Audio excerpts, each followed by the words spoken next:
पानी में पहुंचे हैं, एक नया अचीवमेंट, एक नई उपलब्धि के साथ में, क्या है दर्शकों को बताना चाहेंगे आप? रिसेंटली मैं माउंट एवरेस्ट बेस कैंप पे ट्रैक करके आई हूँ and which is 5,364 meters. So yeah, that's something which I've done and I think मेरी bucket list में था जो पूरा कर लिया. कैसे प्लान है आपका यहाँ जाना चाहिए कि मुंबई में लोग बहुत कम टाइम निकाल पाते हैं, आप तो एक्टर्स हैं, बॉलीवुड में हैं, कैसे जहन में आया कि मैं चाह रही थी कि कुछ करूँ ऐसा जिसमें मैं अपने लिए टाइम निकाल सकूँ. और मैं सोच रही थी और मैं ऐसे मेरे दिमाग में आया कि what if I try for mount Everest base camp track. और मैं उठी और ये मुझे अभी भी याद है क्योंकि मैं सुबह उठी और मैंने उठते ही मम्मी को ऐसे बोला कि मम्मी आपको what do you think if I trek to Mount Everest base camp. तो मैं सिर्फ आइडिया थ्रो किया था कि what if, and my mom ने बोला अरे बिल्कुल 100% बिल्कुल करो अब तो यही. एंड ये सुनते सुनते मेरे पापा भी अंदर, पापा बोलते क्या क्या क्या ऐसे बेस कैंप, बोलते 100% जाओ. तो पहला ही जो थॉट जब मैंने थ्रो किया तो उसमें इतना पॉजिटिविटी आई कि मैंने कहा भाई अब तो ये कर ही लेते हैं. हमारे जैसे लोग जाए तो समझ में आता है कि हम तो मुंबई में रहते हैं और आप तो खुद मतलब गढ़वाल से हैं, हाँ जी, से हैं, पहाड़ी हैं, पहाड़ी. तो आप तो ये सब चीजें पहले देख चुके हैं. आई थिंक मैं कहूँगी ये माउंटेन कॉलिंग होती है. आप पहाड़ी होते मतलब जैसे यहाँ मैं कई बार नहीं जा पाती हूँ, कुछ नहीं होता है, तो मुझे लगता है जो पहाड़ है ना उसको इतनी मेरी हम गढ़वाली में बोलते खुद, इतनी खुद आई कि उन्होंने बोला कि अब तुम बेटा माउंट एवरेस्ट बेस कैंप भी क्लाइंब करो. तो I don't know, I think mountains are magical और उनका अपना एक तरीका होता है आपको अपने पास बुलाने का. तो आई थिंक मुझे माउंटेन्स नहीं बुलाया. क्या क्या तैयारियां करके गए आप यहाँ से? लोगों से पूछा आपने कि क्या है वहाँ पे, सांस लेने में दिक्कत है, चार्जिंग पॉइंट है, चार्जिंग तो लाइफलाइन है मोबाइल की जी, ये सब चीजें क्या तैयारियां क्या थी? जब ये सोचा तो one of my friend who is in army, मैंने ऐसी उनको आइडिया थ्रो किया कि मैं सोच रही हूँ. तो उन्होंने बोला कि यार मैं भी सोच रहा हूँ. तो जब तक मैंने बोला उन्होंने मुझे पूरा डिटेल्स, एक बूट्स एंड क्रैम्पॉन्स करके कंपनी है जो ट्रैकिंग के लिए लेके जाती है और वो सिर्फ ट्रैकिंग नहीं, वो समिट्स भी करती हैं. तो मेरे पास पूरी डिटेल विद इन 10-15 मिनट्स आ चुकी थी कि क्या क्या करना है, कैसे करना है, क्या क्या चीज़ें रिक्वायर होंगी, क्या अमाउंट, क्या कॉस्ट लगेगी. तो ये सोच के फिर मैंने एक हफ़्ता लिया टू थिंक कि मुझे ये करना चाहिए नहीं करना चाहिए, उस थॉट प्रोसेस में मैं थी. And then ultimately I took the challenge और 3 months I did my training. क्योंकि वो ट्रेनिंग का आपको चार्ट देते हैं कि आपको किस टाइप की ट्रेनिंग करनी है. You have to keep your core and leg really strong. और मैं हर दिन मतलब कम से कम 10 किलोमीटर वॉक करती थी बॉम्बे में ही, ताकि एक स्पीड अप हो जाए, एक स्टेमिना बिल्ड हो जाए ऐसा कि मैं वहाँ पे इफ़ नॉट ईजीली एक कांस्टेंट उस पर ट्रैक कर सकूं. क्योंकि हम यहाँ पे नॉर्मल ट्रैक वॉक करते हैं लेकिन वहाँ पे बहुत ज़्यादा इंक्लाइन है रास्ता.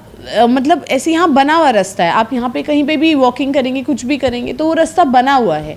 लेकिन जब आप माउंट एवरेस्ट पे या कहीं पे भी ट्रैक करेंगे तो वहाँ पे रास्ता बना नहीं होता. पत्थर, पगडंडियाँ होती हैं, ऊपर जाना है, नीचे जाना है. इनफैक्ट एक बार मैंने उनसे पूछा, अपने जो हमारे गाइड थे उनसे पूछा कि सर कितना आगे.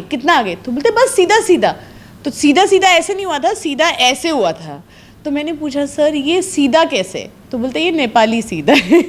इसमें आपको ऐसे ही जाना होता है. तो आई थिंक वो कहीं ना कहीं आपको चैलेंजिंग तो होता है, लेकिन अगर आप मेंटली भी स्ट्रांग रहें तो आप अचीव कर सकते हैं. कहीं जाने से पहले कुछ गाइडलाइन होती है, कुछ क्राइटेरिया रहता है कि मेडिकल टेस्ट होते हैं, केदारनाथ, अमरनाथ, हाँ जी, हाँ. तो आपके साथ में क्या टेस्ट किए गए? मुझे हमें लिटरली बोला गया था कि इफ़ यू स्मोक और drink don't do it. So smoke तो हम वैसे ही नहीं करते हैं, तो कुछ भी था तो वो सब नहीं करना था. Physical activities you have to. Plus आपको एक चीज़ जैसे हमें बोला गया था कि जो शूज़, जो ट्रैकिंग बूट्स हैं वो सबसे पहले लेकर आपको ट्राई करने हैं और उसी के संग आपको वॉक करना है. इनफैक्ट मैं तो खुद काफ़ी बूट्स पहनती हूँ, लेकिन ये ट्रैकिंग बूट्स थोड़े डिफरेंट थे. तो इनको पहन के इन्होंने हमें पहले ही बोला था पहले घर पे पहन के थोड़ा वॉक करो, क्योंकि वो हैवी बूट्स हैं. और स्पेशली हमें बोला गया था कोई भी नई चीज़ लेके आके ट्रैकिंग पे नहीं पहनना है. तो जो चीज़ आप लेके आओ वो यूज़ करी हुई होनी चाहिए ताकि आप उसमें कंफर्टेबल रहें। आप पहुंचते हैं डे 1 पे, जब आप हाँ जी, पहुंचे हैं, हाँ। कैसा एक्सपीरियंस रहा, क्या मिला, कैसे? अरे जाते ही हमारे साथ कमाल हुआ था कि हमें काठमांडू से रामेछाप बाय रोड आना था, 7 to 8 आवर्स का ड्राइव था। वहाँ से एयरपोर्ट से हमें लुकला जाना था। Now Lukla is one of the most dangerous airport. तो जब हम वहाँ पहुँचे, हमें 7-8 बजे का हमें टाइम दिया गया था कि फ़्लाइट वहाँ से है। तो हमारा एक ट्रूप तो शायद 9 बजे, जो हम 26-27 जने थे, उसमें से कुछ जने 15 जने शायद वो पहली फ़्लाइट में बैठ के निकल गए और लैंड कर गए।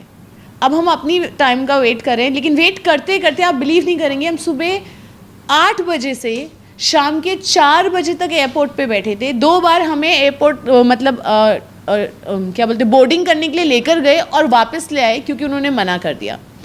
फाइनली जब 4:30 के अराउंड हमने बोर्ड किया, बैठे बहुत खुश कि चलो अब पहुंच जाएंगे, ट्रैकिंग स्टार्ट करेंगे। तो 20 मिनट की फ़्लाइट में हम आधे घंटे हवा में रहे हैं और टर्बुलेंस मैं आपको बता नहीं सकती कैसे। टर्बुलेंस मीन्स फ्लाइट ऐसे हिल रही थी, वी कुड नॉट लैंड। मैंने तो एंजॉय किया, पर बाकी लोगों को बहुत डर लग रही थी। डर के आगे जीत है। डर के आगे जीत है। तो मुझे कोई प्रॉब्लम नहीं थी टर्बुलेंस में, मैं वीडियो बना रही थी वहाँ पे बैठ के। बाकी लोग मतलब अपने अपने भगवान को याद कर रहे थे उसमें बैठ के। आधे घंटे घूम के हमें वापस रामेछाप उतार दिया कि हम लुकला पे लैंड नहीं कर सकते। तो फर्स्ट डे हम लैंड ही नहीं कर पाए, जबकि उस वजह से हम एक दिन पीछे हो गए। मतलब जो हमारा एक बफर डे रखते हैं, हमारा वो बफर डे यूज़ हो चुका था फर्स्ट डे ही, क्योंकि हम लैंड ही नहीं कर पाए। सो नेक्स्ट डे हम early morning again airport 6 o'clock पहुँच गए, क्योंकि वो टाइम देते हैं और ये देखना होता है कि वेदर कंडीशन कैसी है, उस हिसाब से वो आपको टेक ऑफ के लिए बैठाते हैं। फाइनली नेक्स्ट डे हम लोग लैंड किए और that first day we had to trek for 17 kilometers and we did. खतरों का खिलाड़ी में जाके यस यस, रोहित शेट्टी साथ में नहीं थे। हाँ बिल्कुल बिल्कुल, आई थिंक बिल्कुल, क्योंकि ऐसी कंडीशंस थी, ठंड इतनी ज़्यादा।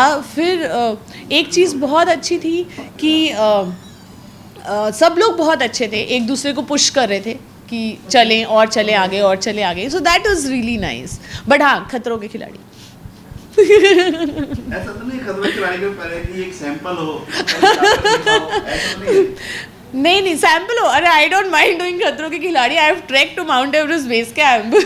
तो डेफिनेटली, बट आई थिंक वो उसमें जो करते हैं वो बहुत डिफरेंट है, और इसमें जो करते हैं, इसमें हम नेचुरल चीज़ों के संग, मतलब यू नो जो नेचर है उसके साथ we are doing everything. Like चाहे वो क्लाइंब करना हो, चाहे बारिश में, चाहे स्नोफॉल में, रास्ता कैसा है हमें नहीं पता कि हमें कब एक्लिमेटाइजेशन की वजह से या यू नो नहीं प्रॉपर किया, या फिर एल्टीट्यूड सिकनेस हो जाएगी, या कुछ भी होगा ना, हमें पता नहीं चलता। हमारे साथ एक इनफैक्ट एक बहुत ही फिट इंसान थे जो हमारे साथ गए थे, और हमें लगा था ये तो मतलब सुपर्ब है, लेकिन उनके फर्स्ट डे के बाद ही उनकी तबीयत बहुत ज़्यादा ख़राब हो गई थी।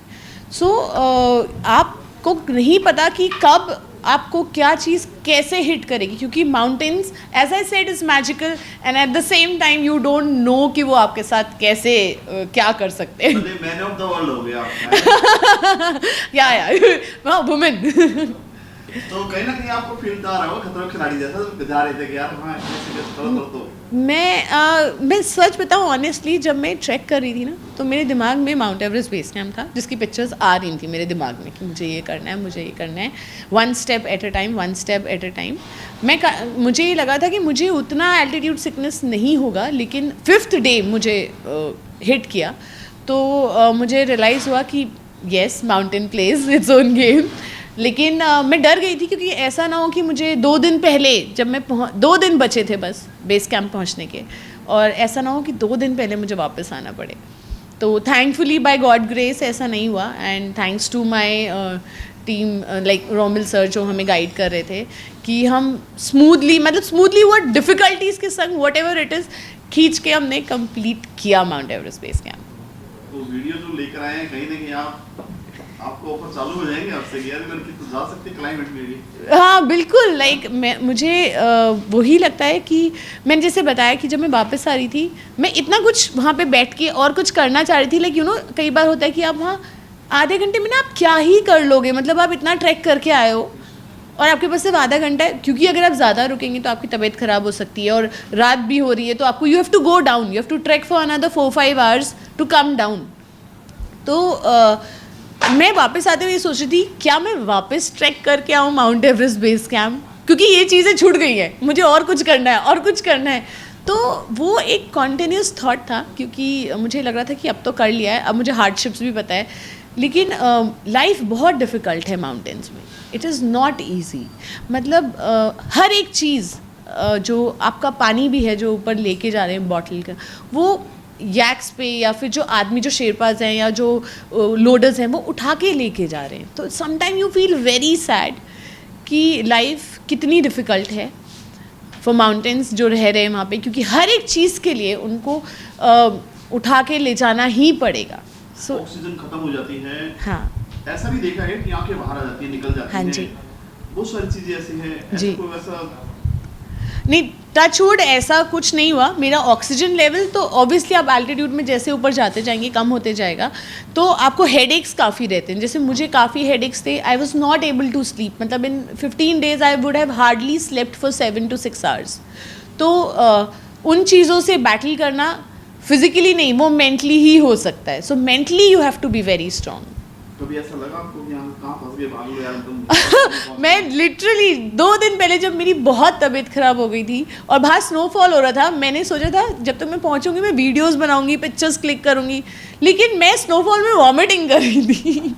तो मैं जब मुझे उठा के रूम में रखा गया थोड़ा रेस्ट करने के लिए, हाँ, क्योंकि मैं नहीं चल पाई थी। उसके बाद जब मतलब मैं पहुँच गई थी अपने टी हाउस और वहाँ पर मैं जैसे होता है ना गिव अप किया कि अब मुझसे नहीं हो रहा है, अब मुझसे नहीं हो रहा है। तो जब मुझे ऐसे उठा के अंदर बिठाया गया तो मैं थोड़ी देर बाद ऐसे सोच रही थी कि क्या किया मैंने, और ये सब करने के लिए मैंने पैसे भी दिए, मतलब ये टॉर्चर के लिए मैंने पेमेंट भी करी है पूरी। नहीं ऐसा हुआ कि चलो वापस चलें, मुझे वापस भेज दो? नहीं, वापस मैं यही बता रही हूँ कि जब मैं वॉमिट भी कर रही थी तो मैं अपने गाइड को ये बोल रही थी, सर वापस नहीं भेजेगा, वापस नहीं जाऊँगी मैं, मुझे जाना है बेस कैंप। तो पॉइंट ये कहीं पे भी नहीं था कि बेस कैंप नहीं जाना है या वापस आना है, ये था कि जाना है, बस ये तबीयत थोड़ी ठीक हो जाए और मुझे जाना ही है। That was the thing. Social media पे आपने पोस्ट डाली होंगी, ऐसा हो ही नहीं सकता है, लोगों क्या कमेंट आए कि बेस की तैयारी है? नहीं ऐसा कुछ नहीं। एक्चुअली आई थिंक मेरे सारे फ्रेंड्स और इवन फैंस दे वो वेरी प्राउड। मतलब